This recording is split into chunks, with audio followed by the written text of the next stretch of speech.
Pessoal, então, trabalho da força elétrica. Então, se tem dois potenciais diferentes e a carga está se movendo entre eles, então a gente vai ter uma diferença de potencial daqui para cá. Então, se a gente subtrair a diferença de potencial entre B e A gente vai achar a DDP, ou seja, diferença de potencial. Então, se a carga está se movendo, ou seja, está existindo um trabalho. Então, força vezes deslocamento é igual trabalho. Então, o trabalho da força elétrica, nesse caso, para a carga se mover, vai ser a carga que está se movendo vezes a diferença de potencial. Cabe falar que a força elétrica é uma força conservativa, ou seja, é independente da trajetória que ela realiza. Se a gente quiser calcular o trabalho que a gente realiza para mover um elétron de um ponto ao outro, a gente fala que a gente está utilizando 1 eletronvolt, ou seja, a energia necessária para realizar o trabalho de mover um elétron de um ponto ao outro. Vai ser 1,6 vezes 10 menos 19 joules. São superfície e potenciais. Então, se a gente tem uma carga positiva, ela vai estar emitindo campo elétrico. Se a gente tem uma carga negativa, a gente vai ter um campo elétrico no sentido para dentro.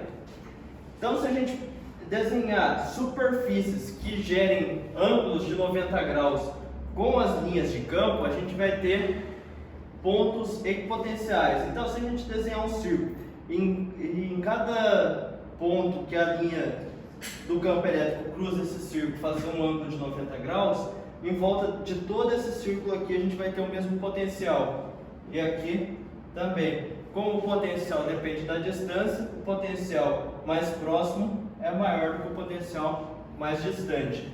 Agora, se a carga elétrica for negativa, o potencial mais próximo vai ser menor do que o potencial mais distante. Então, a gente desenhou superfícies que fazem ângulos de 90 graus com o campo elétrico, a gente consegue achar em volta dessa superfície o mesmo potencial. Então, se por acaso a gente aproximar uma distância suficiente essas duas cargas, a gente consegue que o campo elétrico ele se distorce, ou seja, um indo em direção ao outro. Então, ao mesmo tempo que o campo elétrico aqui está saindo e aqui está entrando, quando chega aqui no meio, um vai convergir em direção à outra carga, ou seja, vai sair do positivo e em direção ao negativo. A gente consegue desenhar superfícies equipotenciais, ou seja, que formam ângulos de 90 graus com as linhas de campo e em toda essa linha aqui o potencial vai ser o mesmo. Então, mais próximo da carga positiva a gente tem um potencial maior, no meio a gente vai ter um potencial nulo e mais próximo da carga negativa a gente vai ter um potencial menor, ou seja, o potencial 1 é maior do que o 2, que é maior do que o 3. E agora no campo uniforme, é a mesma coisa, só que o campo uniforme agora são linhas retas de campo.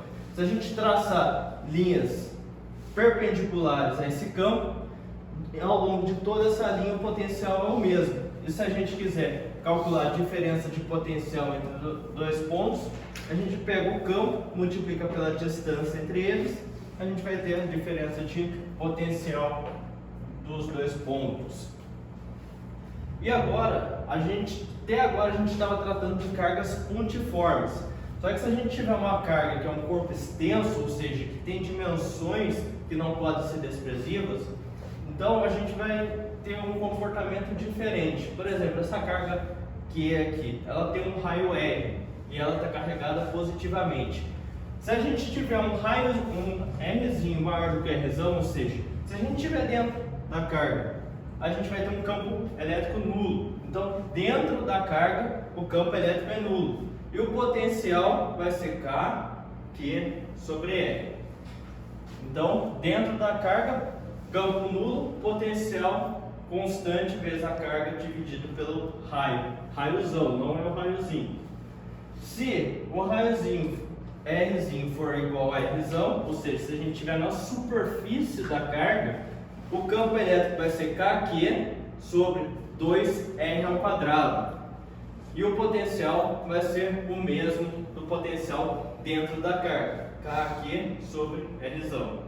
Agora, se a gente tiver um raiozinho maior do que Rzão, ou seja, se a gente tiver para fora da carga, o campo elétrico vai ser K vezes Q dividido pelo Rzinho ao quadrado. Não é o raio da carga, é o raio em relação, ou seja, a distância em relação ao centro da carga ao quadrado. E o potencial vai ser K vezes Q sobre, de novo, a distância em relação ao centro da carga. Então a gente vai ter um gráfico mais ou menos com isso. Um gráfico de campo elétrico em função da distância. O campo elétrico no interior é zero. O campo elétrico na superfície, ou seja, quando a distância é o raio da carga, vai ser esse valor aqui. E o raio elétrico na proximidade, ou seja, bem próximo, um pouquinho fora da superfície, vai ter um valor. Então, ele é o máximo. Então, quando a gente está bem próximo da superfície, só que fora dela, o campo elétrico vai ser o máximo. A partir daí, a gente aumentando a distância, o campo começa a diminuir. Então, ele vem de zero, sobe em linha reta, depois ele começa a diminuir. E por último, se a superfície, em vez de ser uma esfera, a gente tiver uma coisa no formato de uma coxinha, por exemplo, que tem uma ponta, o potencial vai ser diferente entre essa parte arredondada e essa ponta. Então as pontas, elas vão ter tendência de acúmulo de cargas. Então a gente vai ter um potencial elétrico aqui muito maior. É assim que funciona o para-raio. O para-raio ele é uma ponta.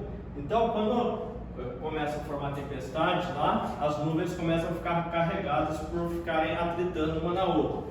Então nisso vai induzir o para-raio que está aterrado a ficar carregado. Então a partir do momento que a gente ultrapassa a rigidez dielétrica do para-raio, ou seja, o máximo de campo elétrico que ele consegue suportar sem conduzir eletricidade, aí acontece do raio cair nele.